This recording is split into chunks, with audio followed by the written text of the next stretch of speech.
Final Fantasy XIII. Boy, do I have a history with this game.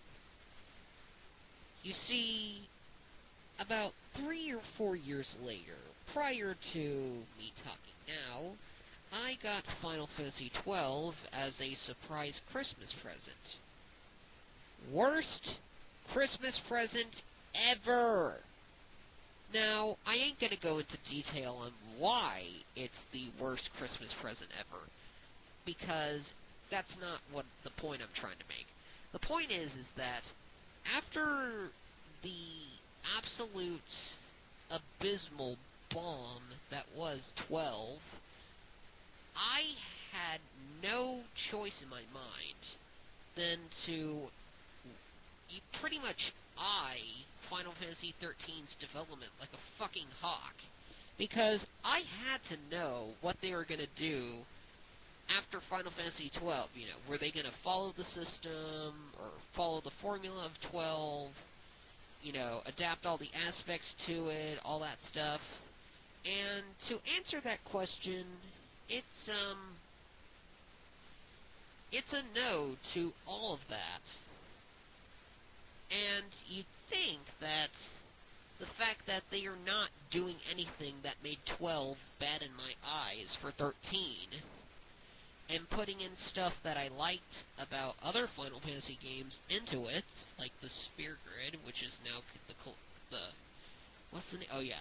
the Sphere Grid adaptation called the Crystallarium,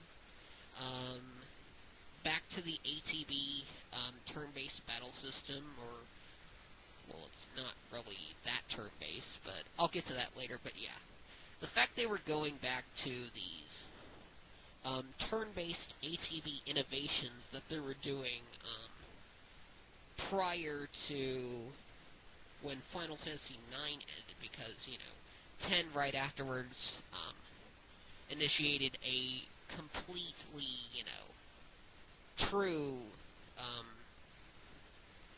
battle system, like a completely true turn-based battle system. But anyway, so yeah, I followed Final Fantasy XIII like a hawk through its entire development phase.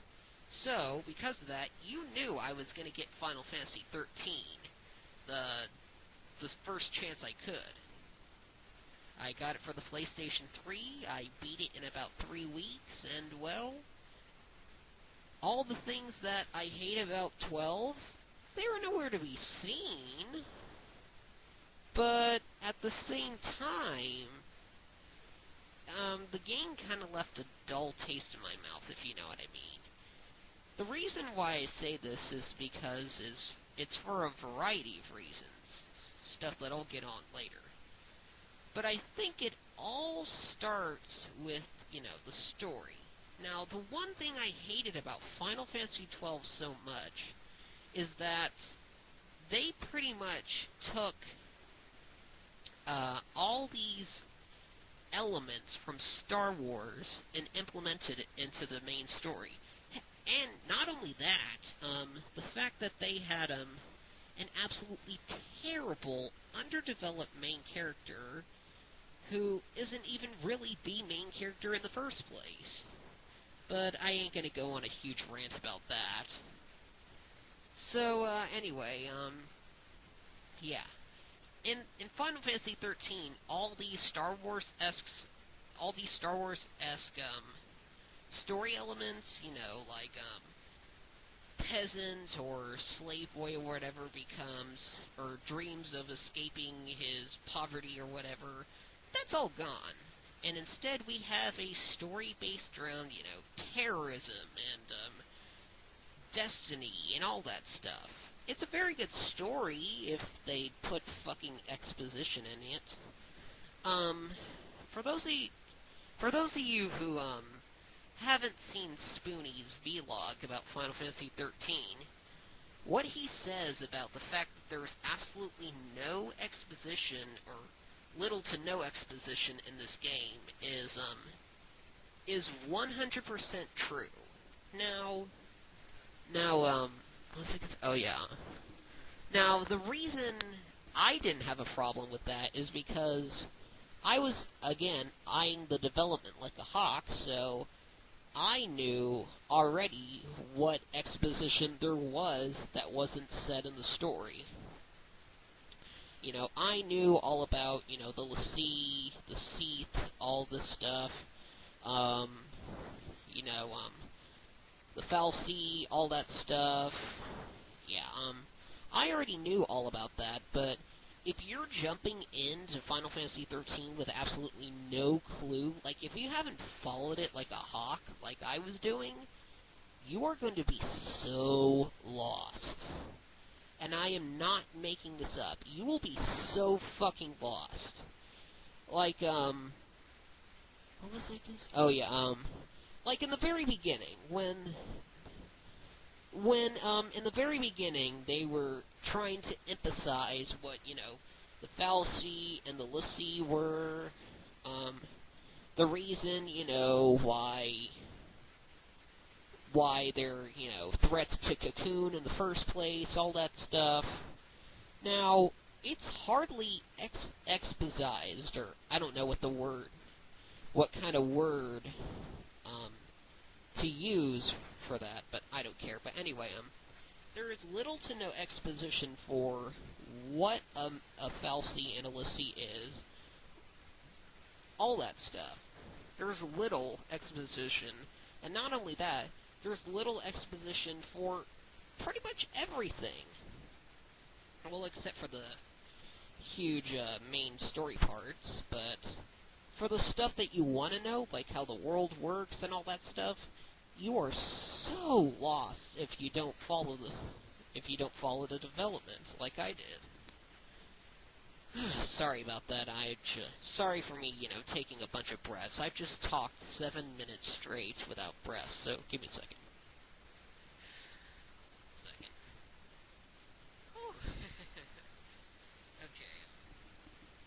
Okay. Okay, that's a good breath there.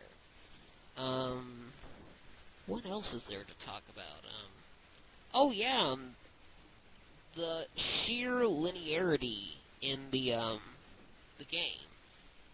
Now, when I first heard that the entire game was linear, and by linear I mean there is no world map, well, there is a world map at the very end, but you literally are walking in straight pathways the entire time. In terms of, traversing the overworld. You're literally just walking through straight pathways.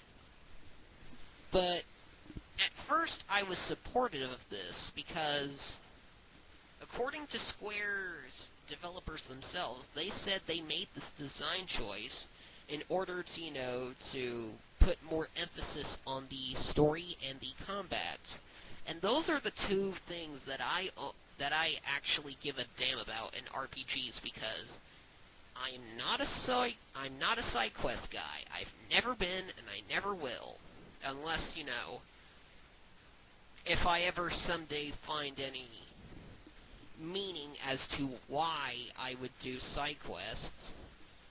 I will say, though, I played through Final Fantasy 1, which, if you ask me, felt like one giant side quest, but since I, followed a walkthrough to the whole thing, I actually ended up enjoying it, but who knows? But that's not the point. The point is, because, it was emphasizing on story and plot, or story and combat through the whole time, I thought that was the best move they can possibly do, because, well, for my taste, because, like I said, all I give a damn about is story and combat.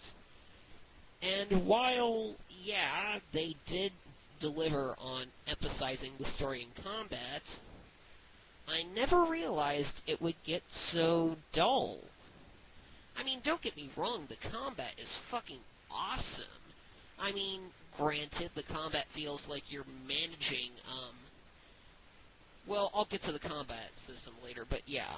And the story sequences, there are about as many cutscenes as a Metal Gear Solid game, like, cutscenes with the in-game engine. Which, by the way, I don't care what anyone says, this is the best-looking PlayStation 3 game of 2010,